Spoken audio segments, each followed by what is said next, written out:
lang. Kitang-kita sakto sa'kin para bang sinukat lang.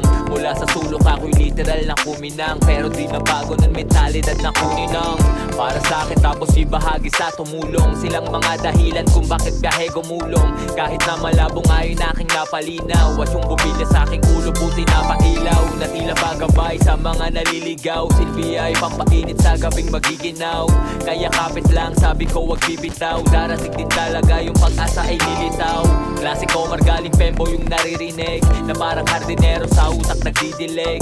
Tunay din pala talagang merong aanihin. Simpleng buhay di na problema yung kakainin. Positibong enerhiya lang dinadala. Kung merong negatibo matik di pa dadala. Apoy ko ay di hahayaan na maapula. Kumbaga magbabaga pag iniipang mo pa.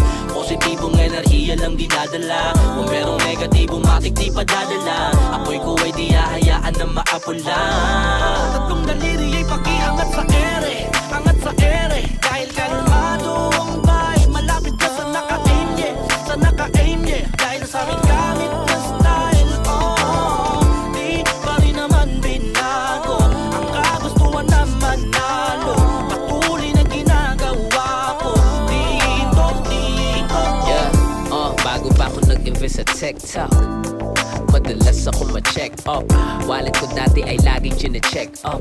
Nag-i-F lang sa pension for na desktop. Minsahing tunaway arap mo ang aking adikain. Ang ko dati ay makakain ang sapat ng pamilya ko. Okay, sarap lang sariwain. Tanong nila, paano mo iiwasan ng beef? Ang tugod ko ay aking hihiwain. At di lang niya ngayon, relight ay naka-on. Kapayapaan ang pipiliin sa anumang pagkakataon. Huwag pang unahan, iindak sa akin yung beef niya na hamon. Tutok, lahat ko pa,